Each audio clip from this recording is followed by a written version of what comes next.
Class 9 क्षितिज अध्याय 9 सवैये। ये इसको लिखने वाले हैं बेटा रस खान। रस खान के बारे में ये कहते हैं कि रस खान एक मुस्लिम परिवार में जन्मे थे। दिल्ली में उनका जन्म हुआ था, लेकिन बेटा बाद में, और उनका जन्म के बारे में भी कई लोग बोलते हैं कि जन्म कब हुआ नहीं हुआ, कोई निश्चित डेट नहीं है, पर हमें याद करनी है 1553। ये आपसे पूछा तो नहीं जाएगा, पर फिर भी आपको पता होना चाहिए, याद रखना चाहो तो अच्छी बात है। और बेटा और ये अपने जवानी में गोकुल चले गए, गोकुल रहे, और उसके बाद इन्होंने एक गुरु बनाए जिनका नाम था गोस्वामी विठलनाथ, और उनके साथ ये वृंदावन चले गए। और बेटा इन्होंने बहुत भक्ति रस की रचना की, जैसे सुजान रस खान, प्रेम वाटिका नाम की बड़ी बड़ी पुस्तकें इन्होंने लिखी। आज भी बेटा ये ब्रज भाषा में लिखते थे। आज भी अगर आप मथुरा या वृंदावन जाएंगे तो आपकी इनकी कही हुई बहुत बातें आज भी गीत संगीत और आम लोगों की बातचीत में सुनने को मिल जाएंगी। चलो शुरू करते हैं।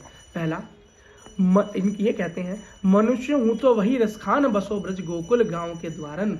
जो पशु हो तो कहा बास मेरी, चारों नित्य नंद की धेन मझानन। पान ही हो वही गिरी जो कियो हरि छत्र पुरंदर धारन। जो खग हो जो बसेरो, करो मीली कलिंदी कूल कंबल कंदम्ब की डारो। इसका मतलब कदम्ब है। इसका मतलब क्या है बेटा? ये कहता है अगर इंसान बनूं तो गोकुल के अंदर जन्म लूं और गोकुल की गायों को क्या करूं? ग्वार करूं, ग्वारा बनूं, उनको चराऊं। अगला, अगर पशु बनूं, बैल बनूं, गाय बनूं तो बेटा नंद की गाय बनूं। क्या? नंद बाबा की गाय बनूं, ताकि मुझे चराए कौन? मुझे कृष्ण भगवान चराएं। अगला, पाहन ही तो वही गिरी जो कियो हरि छत्र पुरंदर धारण। इसका मतलब अगर मैं बेटा पत्थर बनूं तो वो पत्थर बनूं जो कि गिरिराज गोवर्धन का पत्थर हो, जिसको बेटा कृष्ण भगवान ने अपनी छोटी उंगली पर उठाया था जब उन्होंने इंद्र का मान घटाया था। और अगला, अगर मैं खग बनूं, पक्षी बनूं तो वो पक्षी बनूं जो कि कदम्ब के उस पेड़ की डाल पे बैठूं जिसके नीचे बैठकर कृष्ण भगवान बांसुरी बजाते थे। तो बहुत सुंदर पद है। अगला ये जो पार्ट है ना, वो कह रहे थे मैं इनका सब ले लूंगा, लेकिन उनकी बांसुरी नहीं मिलता। अभी बेटा पढ़ते हैं आगे, ठीक है। देखो, या लुपटी अरु कमरिया राज तुही तो राज ताजी डारो। अटहु सिद्धि नौ निधि के सुख, नंद की गाय चरावन विसारो। रसकान कही उन आखिनो सो, ब्रज बन बाग तकाड़ निहारो। कोटिय ए कलधोल के धाम, करीह के कुंज ऊपर है वारो। इसका मतलब है, ये कह रहे हैं कि भैया अगर मुझे एक बार भगवान कृष्ण के दर्शन हो जाए, उनकी लकटी, उनकी कंबलिया के दर्शन हो जाए, तो मैं इस पूरी दुनिया के 8 निधि, अष्ट सिद्धि और 9 निधियां उनके ऊपर निछावर कर दूं, सारा धन उनके ऊपर निछावर कर दूं।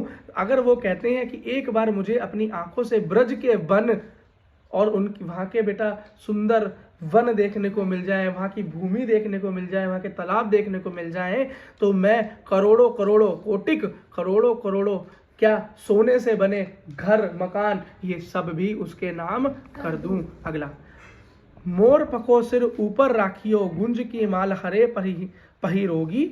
ओढ़ी पिताम्बर ले कुटिल, बल गोधन ग्वारिन संग फिरूंगी। भावगो वो ही मेरी रसखान, सो तेरी कहे सब स्वाग किरूंगी। या मुरली मुरलीधर की अगद अधार धरी, अधरा ना धरूंगी। इसका मतलब है, ये कहते हैं, ये कह रही हैं गोपियां। गोपियां कौन है?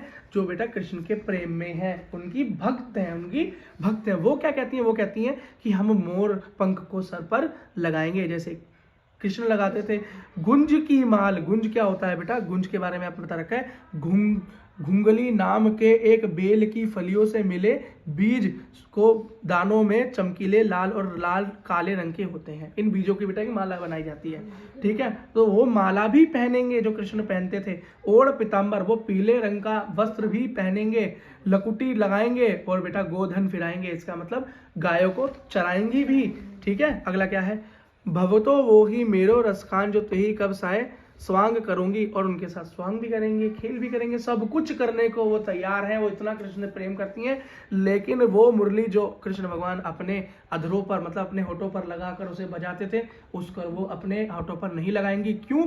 क्योंकि वो कहते हैं कि वो हमारी सौतन है, उससे क्या है, वो जलती हैं। उससे क्या है, वो जलती हैं। क्यों? क्योंकि वो मुरली उनके होठों तक पहुंच गई, इसलिए वो उस मुरली से जलते हैं और उस मुरली को अपने होठों से नहीं लगाएंगे। अगला पढ़ो। काननी दे अंगूरी रहीबो, जब ही मुरली धुन मंज बजे है। मोहनी तानन सो रस खान, अटा चढ़ी गोधन गहे तो गेहे। टेरी तेरी कहा सिंगावे ब्रज गोपिन, कल ही कोई कितानु सुझावे, मायरी वा मुख की मुस्कान समहारी ना जावे, ना जाहे और ना जाए।